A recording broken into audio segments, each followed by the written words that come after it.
Friends, आज जो आपके लिए खबर है वो उन शंकाओं को दूर करती है कि सभी टीचर्स के, सभी चयनित शिक्षकों के माइंड में एक कन्फ्यूज़न है, एक डाउट है कि सीएम राइज स्कूल खुलेंगे तो, और उसमें जो कहा जा रहा था कि 15 किलोमीटर के जो एरिया है उसमें काफ़ी सारे स्कूलों को बंद करके सीएम राइज स्कूल में मर्ज किया जाएगा।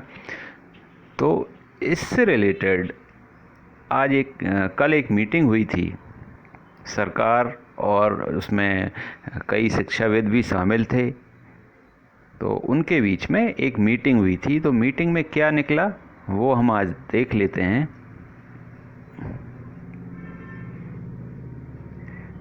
ये है उसकी हेडिंग, सीएम राइज स्कूल के लिए 1 लाख स्कूलों की तालाबंदी नामंजूर, शिक्षा विभाग की बैठक विफल। तो जो बैठक हुई थी वो पूरी तरह से विफल साबित हुई है। सीएम राइज के लिए 1 लाख स्कूलों की तालाबंदी नामंजूर। क्यों ये विफल हुई है वो हम देख लेते हैं। स्कूल शिक्षा विभाग द्वारा 1 लाख से अधिक स्कूलों को मर्ज कर 9,200 स्कूलों को सीएम राइज योजना के तहत अपग्रेड किए जाने के संबंध में स्कूल शिक्षा विभाग द्वारा होटल पलाश में सोमवार को शिक्षक संगठनों की बैठक आयोजित की गई, जिसमें शिक्षक संगठनों ने लिखित और मौखिक तौर पर अपने सवाल, सुझाव और आपत्ति रखी। अधिकांश शिक्षक संगठनों का मत था कि सीएम राइज योजना के नाम पर मुट्ठी भर स्कूलों को अपग्रेड करने के लिए बाकी स्कूलों को मर्ज करने के नाम पर बंद करना शिक्षा का अधिकार अधिनियम, जिसमें कि हर 1 किलोमीटर पर प्राथमिक स्कूल, हर 2-3 किलोमीटर पर माध्यमिक स्कूल तथा हर 5 किलोमीटर हाई स्कूल की सुविधा होने की बात की गई है, का उल्लंघन होगा। आपको याद होगा, मैंने पिछले वीडियो में बोला था कि जिस तरह से रिजर्व बैंक ने कहा है कि हर किलोमीटर पर बैंक की ब्रांच होना ज़रूरी है, एटीएम्स होना ज़रूरी हैं, क्योंकि ये सारी सुविधाएं नागरिकों के लिए हैं, जनता के लिए हैं। और कोशिश ये होनी चाहिए, आज का जो स्लोगन है कि education at your door step, शिक्षा आपके द्वार तक, ये स्लोगन पिछले 2 से 4-5 साल से चल रहा है। तो एक तरफ तो आप बोल रहे हैं शिक्षा आपके द्वार तक, और दूसरी तरफ स्कूलों को बंद कर रहे हैं और बोल रहे हैं द्वार से निकलो और 15 किलोमीटर दूर बस में बैठकर स्कूल जाओ पढ़ाई करने। तो क्या ये संभव है? क्या एक गरीब घर के बच्चे, वहाँ पर साक्षरता का अभाव है, तो क्या वो शिक्षा ग्रहण करने 15 किलोमीटर दूर जाएंगे? ये बहुत बड़ा क्वेश्चन मार्क था। और क्या दिया है, आरटीई में एक शाला एक परिसर का भी प्रावधान नहीं था। इसके बावजूद शासन ने स्कूलों की संख्या कम करने के लिए इस योजना को लागू किया, जो कि व्यवहारिक नहीं है। हालांकि विभाग ने तर्क दिया कि शिक्षा के अधिकार अधिनियम के प्रावधानों का ध्यान रखा जाएगा, सरकारी स्कूलों का निजीकरण नहीं किया जाएगा।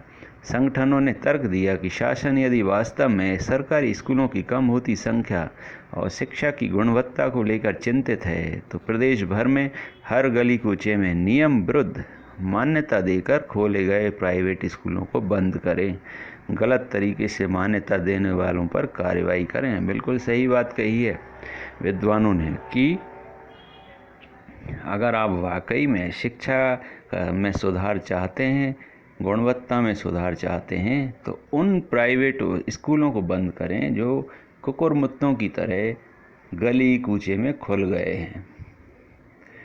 उनको आप बंद करें और सरकारी स्कूलों की सुविधाएं बढ़ाएं, फैकल्टीज़ लाएं, वहाँ पर क्वालिफाइड टीचर्स हों, तो स्थिति सुधरेगी। और क्या है, शिक्षकों का तर्क था कि ऐसे फर्जी प्राइवेट स्कूल ही जब आंगनवाड़ी से 3 वर्ष का बच्चा उठाकर सरकारी खर्च पर निःशुल्क शिक्षा के नाम पर अपने स्कूल में दर्ज कर लेगा, तो सरकारी स्कूलों को कक्षा पहली में 6 साल का बच्चा कहां से मिलेगा। कई स्कूलों में कम होती दर्ज संख्या का प्रमुख कारण यही बताते हुए कहा है कि शासन ने नियम विरुद्ध फर्जी प्राइवेट स्कूलों को मान्यता दी हुई है, जिन्हें बंद किया जाना गरीब छात्र और सरकारी स्कूलों के हित में होगा। बिल्कुल, जो फर्जी छोटे प्राइवेट स्कूल्स हर गली मोहल्ले में खुल गए हैं, उनको बंद करना ज़रूरी है। बहुत अच्छा क्वेश्चन उठाया है संगठनों ने।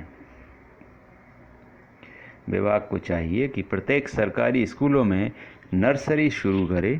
निजी और सरकारी स्कूलों का पाठ्यक्रम एक समान किया जाए। सरकारी स्कूलों में शिक्षकों की पर्याप्त उपलब्धता के साथ साथ शिक्षकों को गैर शिक्षकीय कार्यों से पूरी तरह मुक्त किया जाए। उन्हें पदोन्नति जैसे प्रोत्साहन के अवसर भी उपलब्ध कराएं, तो सरकारी स्कूलों को मर्ज या बंद करने की नौबत नहीं आएगी। बिल्कुल सही बात है। उल्लेखनीय है कि स्कूल शिक्षा विभाग द्वारा योजना के लिए 1,02,000 स्कूलों को मर्ज किया जा रहा है। इस योजना के तहत पहले चरण में 350 स्कूलों को अपग्रेड कर योजना को शुरू किया जाएगा। इस हेतु बजट में 1,500 करोड़ का भी प्रावधान किया गया है, लेकिन योजना के क्रियान्वयन के पहले शिक्षकों में असंतोष के स्वर उभरने लगे हैं। यही वजह है कि मध्य प्रदेश शासन स्कूल शिक्षा विभाग द्वारा शिक्षकों को विश्वास में लेने के लिए इस बैठक का आयोजन किया गया था, लेकिन बैठक में अधिकांश संगठन सरकारी स्कूलों को ब्रिज करने के पक्ष में नज़र नहीं आए। ब्रिज का अर्थ होता है मर्ज। एक आपने सुना होगा ब्रिज कोर्स होता है, वो यही होता है, 2 कोर्सों को मिलाने का जो एक ब्रिज का काम करता है, तो वो होता है। बिल्कुल अगर सोचा जाए दोस्तों, तो सीएम राइज योजना, इसके बारे में सोचिए कि क्या ये योजना किसी बहुत बड़े प्रकांड विद्वान ने बनाई है? कौन ये योजना बनाने वाला है? मुझे नहीं लगता कि कोई एक विद्वानों का पैनल इन्होंने बनाया है और सीएम राइज योजना के बारे में उन्होंने मीटिंग करी है, उस पर विचार किया है। ये सिर्फ नेताओं के दिमाग की उपज है सीएम राइज योजना। होता क्या है कि शिक्षा में जब भी सुधार, कुछ अमेंडमेंट करने होते हैं, तो एक विद्वानों का पैनल बनाया जाता है। वो आपस में डिसाइड करते हैं क्या शिक्षा के सुधार के लिए ज़रूरी है, तब कोई भी नई योजना लाई जाती है। क्या सीएम राइज योजना के लिए विद्वानों से सुझाव मांगे गए थे? मुझे नहीं लगता कि इस तरह का कोई काम किया गया था, कोई मीटिंग हुई थी विद्वानों की। तो ये न्यूज़ थी सीएम राइज योजना के बारे में। हम मिलते हैं अगली अपडेट के साथ नेक्स्ट वीडियो में। तब तक take care, thank you so much. Please subscribe and click the bell.